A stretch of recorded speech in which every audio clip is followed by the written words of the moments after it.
Hello everyone. Vector episode 17 start करेंगे। आज हम डिस्कस करने वाले हैं रिजल्टेंट के बारे में और लॉज ऑफ कॉम्बिनेशन के बारे में। ठीक है, लास्ट क्लास के अंदर हम लोगों ने रेजोल्यूशन पढ़ा था। हमने पढ़ा था ये कि कैसे हम लोग कंपोनेंट्स क्रिएट करते हैं किसी भी एक वेक्टर क्वांटिटी के। उसी को आगे लेके चलते हैं। रिजल्टेंट के बारे में थोड़ा सा मैंने आपको हिंट दिया था लास्ट क्लास में। तो रिजल्टेंट एक्चुअली क्या है, जैसे मैं एक एग्जांपल कंसीडर करता हूँ। मान लीजिए हमारे पास इस तरह से एक ब्लॉक है, ठीक है। इस पर एक फोर्स बेसिकली इधर काम कर रहा है, लेट इस डायरेक्शन में काम कर रहा है, इस पे एक फोर्स, ओके। एंड जो दूसरा फोर्स है वो मान लीजिए इस डायरेक्शन में काम कर रहा है। दो फोर्सेस काम कर रहे हैं। हमें पता है कि फोर्स एक वेक्टर क्वांटिटी है।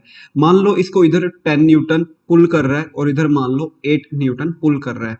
अब बड़ा कॉमन सी बात है, कॉमन सेंस है, आप बता सकते हैं इजीली कि इस बॉडी की मोशन किस डायरेक्शन में होगी। इस बॉडी की मोशन होगी इस डायरेक्शन में। क्यों? इधर कौन सा फोर्स काम कर रहा है? बड़ा फोर्स काम कर रहा है, ग्रेटर मैग्नीट्यूड का फोर्स काम कर रहा है, और इधर छोटा फोर्स काम कर रहा है। तो लेकिन अगर आपसे पूछा जाए कि इस बॉडी के ऊपर नेट कितना फोर्स काम कर रहा है, आप बता सकते हैं कि जो फोर्स इस पे काम कर रहा है उसकी नेट वैल्यू क्या है। तो देखिए 10 न्यूटन इधर की तरफ काम कर रहा है और 8 न्यूटन इधर की तरफ काम कर रहा है। यहीं पे वो टर्म आता है जिसकी मैं बात कर रहा हूं, वो है रिजल्टेंट। तो आपसे पूछा जाएगा रिजल्टेंट फोर्स कितना है। Not a big deal, simple सी बात है। आप देखिए इसको 10 न्यूटन इधर पुल कर रहा है, 8 न्यूटन इधर पुल कर रहा है, तो एक्चुअली जो इफेक्टिव फोर्स इस बॉडी पे लग रहा है वो कितना है? 2 न्यूटन है। अगर आपसे 2 न्यूटन की डायरेक्शन पूछी जाए तो ऑब्वियस सी बात है इस डायरेक्शन में 2 न्यूटन इज द फोर्स जो इसकी मोशन के लिए क्या है? रिस्पॉन्सिबल है। इसी फोर्स को क्या बोला जाता है? रिजल्टेंट फोर्स बोला जाता है। तो ये होता है रिजल्टेंट। हो सकता है रिजल्टेंट सेम डायरेक्शन में भी निकल आए, हो सकता है ऑपोजिट डायरेक्शन से भी आ जाए। तो एक एग्जांपल और जैसे मैं कंसीडर करता हूं रिजल्टेंट को समझाने के लिए। देखिए फिर से हम एक ब्लॉक कंसीडर कर लेते हैं। मान लीजिए ये हमारे पास एक ऑब्जेक्ट है कुछ इस तरह से। इस ऑब्जेक्ट के ऊपर एक फोर्स बेसिकली इधर काम कर रहा है ऐसे, और इस ऑब्जेक्ट के ऊपर दूसरा फोर्स इधर काम कर रहा है कुछ ऐसे, ठीक है। मान लो यहाँ पे 20 न्यूटन है और यहाँ पे 30 न्यूटन है। क्लियर? अब आपको इतना तो पता है कि जो फोर्स की नेट डायरेक्शन है वो इधर है, लेकिन यहाँ पे आप 20 प्लस 30 डायरेक्ट नहीं कर सकते। क्यों? क्योंकि ये भी कोई एंगल है लेट थीटा और ये भी कोई एंगल है लेट अल्फा। तो ये थीटा एंगल पे काम कर रहा है, ये अल्फा एंगल पे काम कर रहा है। आप डायरेक्टली 20 प्लस 30 नहीं लिख सकते। जैसे पिछले में डायरेक्टली आपने 10 माइनस 8 लिख दिया था ना, इसमें आप डायरेक्टली 20 प्लस 30 नहीं लिख सकते। हाँ इतना पता है कि इसकी जो मोशन होगी दोनों के इफेक्ट से होगी, दोनों मिलके इसकी मोशन को कैरी करेंगे। तो इतना तो पता है हमें, लेकिन वो 20 प्लस 30 नहीं होगा। वो कितना होगा उसका इलाज हम निकालते हैं। उसके लिए हमें जो रूल्स यूज करने पड़ते हैं, वो कितना फोर्स होगा उसी के लिए हमें यूज करने पड़ते हैं लॉज ऑफ कॉम्बिनेशन। तो लॉज ऑफ कॉम्बिनेशन की जरूरत क्यों पड़ती है, पहले तो ये हमें क्लियर होना चाहिए कि जब फोर्सेस एक फिक्स डायरेक्शन पे नहीं होते, लाइक मान लीजिए फोर्सेस की डायरेक्शन ऐसी, एक फोर्स इधर और दूसरा फोर्स भी इधर, अगर ये दोनों एक डायरेक्शन में काम कर रहे हैं तब आप क्या करेंगे? मान लो ये 10 है ये 2 है, आप सीधा क्या लिख देंगे? 12 लिख देंगे। और अगर इनकी डायरेक्शन ऑपोजिट है, ऑपोजिट का मतलब एक फोर्स इस डायरेक्शन में काम कर रहा है और हमारा जो दूसरा फोर्स है वो इस डायरेक्शन में सॉरी इस डायरेक्शन में मान लीजिए काम कर रहा है, ठीक है। इधर मान लो इसके ऊपर 12 न्यूटन जो भी मैंने एग्जांपल लिया था, इधर 10 न्यूटन, तो आप रिजल्टेंट कितना लिख देंगे? 2 न्यूटन। बड़ी आसानी से बता पाएंगे। लेकिन प्रॉब्लम वहां पे आती है जब ऐसा कोई स्ट्रक्चर आ जाए, या मान लीजिए ऑब्जेक्ट हमारे पास है, एक फोर्स इधर काम कर रहा है और एक फोर्स मान लो इधर काम कर रहा है। अब क्या करेंगे? तो ऐसे केस में रिजल्टेंट निकालने के लिए जिस टेक्निक का यूज किया जाता है उसको बोला जाता है बच्चों लॉज ऑफ कॉम्बिनेशन। तो ये आपको क्लियर होना चाहिए कि हमें लॉज ऑफ कॉम्बिनेशन क्यों यूज करने हैं, ठीक है। चले आगे। अब ये लॉज ऑफ कॉम्बिनेशन होते कौन कौन से हैं, आइए वन बाय वन डिस्कस करते हैं। तो ये बेसिकली 3 लॉज ऑफ कॉम्बिनेशन होते हैं, 3 लॉज होते हैं कॉम्बिनेशन के लिए जो रिजल्टेंट निकालने में हमारी हेल्प करते हैं। वो कुछ इस तरह से होंगे। पहला जो लॉ होता है हमारा बच्चों, उसको बोलते हैं ट्रायंगल लॉ, ठीक है। सेकंड लॉ जो होता है that is parallelogram law, basically. And third जो होता है that is polygon low, polygon, hexagon, pentagon कुछ भी हो सकता है। तो देयर आर थ्री लॉज, पहला होता है ट्रायंगल लो, दूसरा होता है पैरेललोग्राम लो एंड थर्ड होता है पॉलीगन लो। पॉलीगन में हेक्सागन, पेंटागन आप कुछ भी यूज कर सकते हैं। तो वन बाय वन अपने इनको डिस्कस करते हैं, आप लोग नोट करना साथ में। तो स्टेटमेंट वाइज अपने शुरू करेंगे। सबसे पहले अपने देखेंगे ट्रायंगल लो। आपको ये क्लियर हो चुका है कि लॉज कितने होते हैं, 3 होते हैं, और उसमें सबसे पहले आता है ट्रायंगल लो। काम क्या है लॉज का? लॉज का काम क्या है? लॉज का काम है रिजल्टेंट प्रोवाइड करना। तो देखिए ट्रायंगल लॉ क्या स्टेट करता है। मान लीजिए हमारे पास एक वेक्टर है, इस वेक्टर का नाम है बच्चों पी वेक्टर, और एक दूसरा वेक्टर भी है, मान लेते हैं इस वेक्टर का नाम है क्यू वेक्टर। तो दो वेक्टर है हमारे पास, पी वेक्टर, क्यू वेक्टर। ये आप इसकी जगह ए वेक्टर, बी वेक्टर भी लिख सकते हैं, आपकी मर्जी है जो आपको बेटर लगे, ठीक है, या पी वेक्टर, क्यू वेक्टर, या ए वेक्टर, बी वेक्टर, आपकी मर्जी है। अब ट्रायंगल लॉ क्या स्टेट करता है, देखिए एक पर्टिकुलर एंगल पे है ना दोनों, मैंने आपको पहले ही बोला था लॉज का काम क्या है यहाँ पे। लॉज का यहाँ पे काम है आपको रिजल्टेंट प्रोवाइड करना। तो ट्रायंगल लॉ क्या करेगा, रिजल्टेंट प्रोवाइड करेगा। कैसे? तो एक स्टेटमेंट इसका बनता है, ध्यान से सुनिएगा। If two vectors can be represented in direction and magnitude with the help of two sides of triangle. तो ध्यान से देखो, if two vectors, vector number 1, vector number 2, इसको लिख भी लेना आप लोग। If two vectors can be represented in direction and magnitude with the help of two sides of triangle.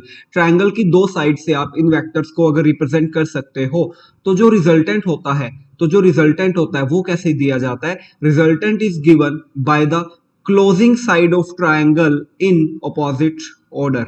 जो रिजल्टेंट है वो ट्रायंगल की क्लोजिंग साइड से दिया जाता है, बट उसका ऑर्डर क्या होता है? अपोजिट होता है। ऑर्डर अपोजिट होने का मतलब बेसिकली क्या होगा? देखो दो केस बनते हैं। ऑर्डर अपोजिट को हम कैसे देख सकते हैं? इस तरह से दो केस बनते हैं। ऑर्डर अपोजिट को आप समझिए। तो अब हमें ये सेलेक्ट करना है या ये सेलेक्ट करना है, इतना पक्का हो गया कि क्लोजिंग साइड से होने वाला है, ठीक है। क्लोजिंग साइड मतलब ये साइड होने वाली है। अब देखो ऑपोजिट ऑर्डर का मतलब मैं आपको समझाता हूं दो एग्जांपल से। पहला वेक्टर ऐसे जा रहा है, दूसरा ऐसे जा रहा है, और अगर तीसरा ऐसे चला जाए, तो ये तो हो गया सेम ऑर्डर। क्या हो गया? Same order. भी इसी रास्ते में, इनकी डायरेक्शन नहीं बदली है, सारे एक ही डायरेक्शन में जा रहे हैं, इसको बोलते हैं सेम ऑर्डर।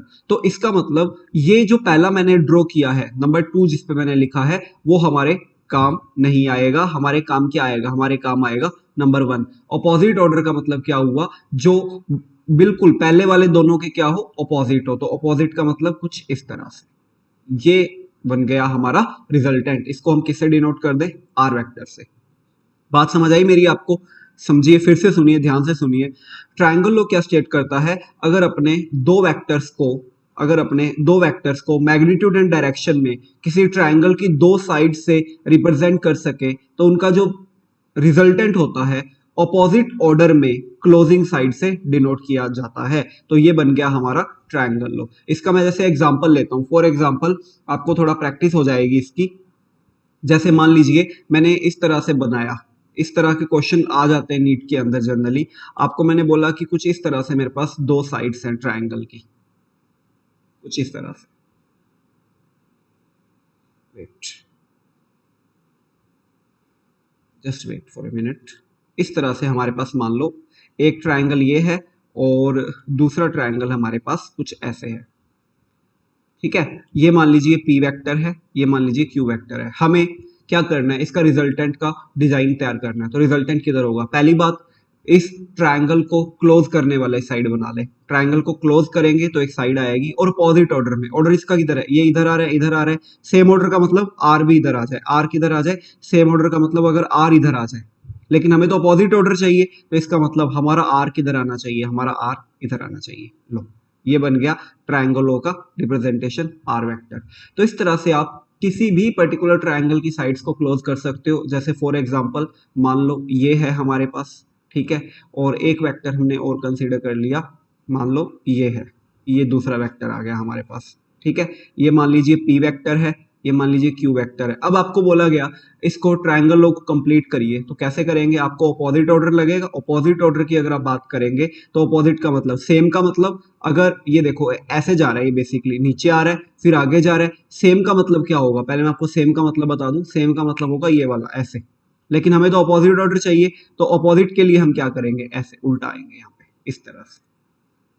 क्या आ जाएगा, आर वेक्टर। तो देखो पी क्यू सेम में है लेकिन आर सामने से आ रहा है, अपोजिट ऑर्डर में है। इधर भी देखो पी क्यू सेम में है लेकिन आर सामने से आ रहा है तो अपोजिट ऑर्डर में है, और पिछले एग्जांपल में हम देख चुके हैं। ठीक है, अब इसको रिप्रेजेंट कैसे करेंगे, देखिए आप एक काम कर सकते हैं, सेम ऑर्डर में जो चलने वाले हैं, जो सेम ऑर्डर में चलने वाले हैं उनको प्लस के साइन से डिनोट कीजिए, और जो अपोजिट ऑर्डर में चलने वाले हैं उनको माइनस के साइन से डिनोट कीजिए। ये रिप्रेजेंट करने का तरीका रहता है, और इनका एल्जेब्रिक सम या वेक्टर सम क्या कर दे, 0 के इक्वल। अब ये क्यों करेंगे, अभी आपको बताता हूं। तो पहले एक काम करो, सेम साइड में कौन कौन चल रहा है, P vector plus Q vector, opposite side में कौन चल रहा है, minus R vector, equal to 0। क्यों, क्योंकि देखो लॉज ऑफ कॉम्बिनेशन अप्लाई करने का सबसे पहला जो रूल है वो है कि सिस्टम किस में होना चाहिए, सिस्टम इक्विलिब्रियम में होना चाहिए। इक्विलिब्रियम में होने का मतलब उस पे लगने वाले सभी फोर्सेस का जो नेट है वो क्या होना चाहिए,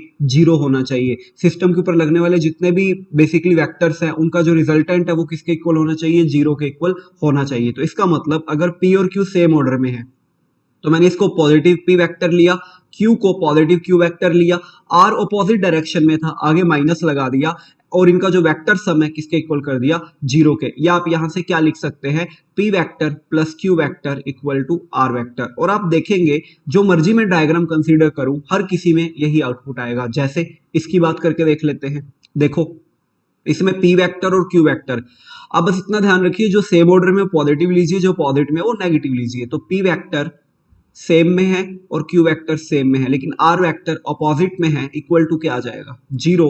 तो यहां से हमें आर वेक्टर क्या मिल गया, आर वेक्टर प्लस क्या मिल गया बच्चों, क्यू वेक्टर। तो देखो सेम चीज आ गई। तो ये रिप्रेजेंट करने का तरीका रहता है ट्रायंगल लॉ के अंदर, आप किसी भी रिजल्टेंट को इस तरह से रिप्रेजेंट कर सकते हो। बात समझ आई मेरी। अब कुछ भी आ जाए यहाँ पे, बेसिकली कैसा भी वेक्टर आ जाए आप इजीली कर सकते हो उस चीज को। क्लियर, चले आगे। नाउ अब आता है सेकंड लॉ। देखिए ट्रायंगल लॉ के बारे में इतना आपको जानने की जरूरत नहीं रहती है, ज्यादातर इजीली आप कर पाते हैं चीजों को। सेम टू सेम जो चीज बताई मैंने वो आप डिस्कस इसमें जैसे करा है, बस वैसे लर्न करना है और आपको पता होना चाहिए कि ट्रायंगल लॉ है क्या और ये करता क्या है। सेकंड हम डिस्कस करते हैं बच्चों पॉलीगन लॉ।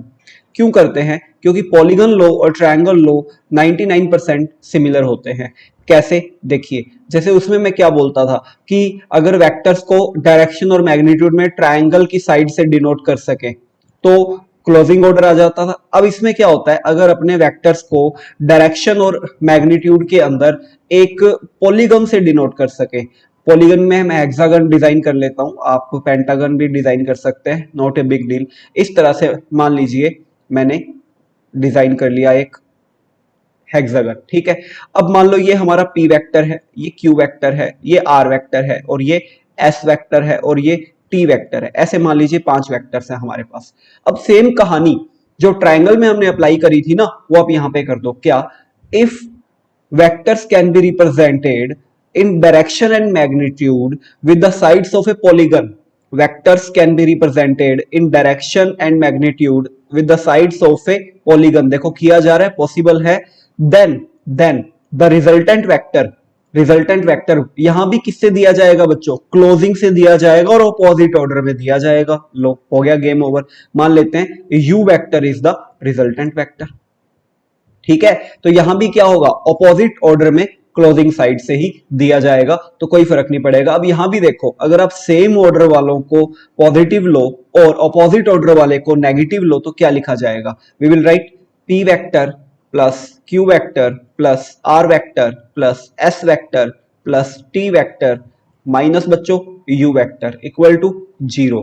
तो रिजल्टेंट देखिए फिर से क्या आ गया, U vector P vector plus Q vector plus R vector plus S vector plus T vector. That's it. समझ रहे हो बात मेरी, इस तरह से आप इसको सोल्व कर सकते हो। ओके, एक और एग्जांपल ले, पेंटागन का एग्जांपल लेके देखते हैं, इसको नोट कर लेना। पेंटागन का एग्जांपल लेके देखते हैं। मान लीजिए अब हमारे पास कुछ इस तरह से है साइड्स, बेसिकली पेंटागन की हम बात कर रहे हैं। अगर मान लो पेंटागन बनाना थोड़ा सा मुश्किल रहता है, इस तरह से अपने बना लेते हैं, एक शेप आ गई, ठीक है। अब बात करें दूसरी शेप की, ये दूसरा वेक्टर आ गया। अब बात कर लेते हैं तीसरे वेक्टर की, ये तीसरा वेक्टर आ गया। अब बात कर लेते हैं चौथे वेक्टर की, ये हमारा फोर्थ वेक्टर आ गया। ठीक है। अब देखो ये p वेक्टर हो गया, मान लो ये q हो गया, ये r हो गया, ये वेक्टर क्या हो गया s वेक्टर। तो पेंटागन में देखो, अगर हम पेंटागन की 5 में से 4 साइड्स को, टोटल जैसे n साइड्स होती है ना किसी पॉलीगन में, तो कितनी साइड्स को आप रिप्रेजेंट कर सकते हो, n-1 साइड्स को। ठीक है, अगर पॉलीगन में n साइड्स हैं तो आप n-1 साइड्स को सेम ऑर्डर में रिप्रेजेंट कर सकते हो। तो इनको सेम ऑर्डर में किया तो इनका रिजल्टेंट कैसे होगा, resultant you know very well कि क्लोजिंग साइड से दिया जाएगा, मतलब ऐसे, और ऑपोजिट ऑर्डर में दिया जाएगा। लो ये हो गया वेक्टर, मान लेते हैं ये t vector is the resultant. तो ये बन गया हमारा पॉलीगन लो, हमने अप्लाई कर दिया इसके ऊपर, क्या आ गया, p vector plus q vector plus r vector plus s vector बच्चों माइनस टी वेक्टर, क्यों, ऑपोजिट ऑर्डर है, इक्वल टू 0, सिस्टम इक्विलिब्रियम में रखना है हमने। तो यहां से टी वेक्टर कितना आ जाएगा, p vector plus q vector plus r vector plus s vector. समझ आई बात मेरी, ऐसे आप इसको सोल्व कर सकते हो।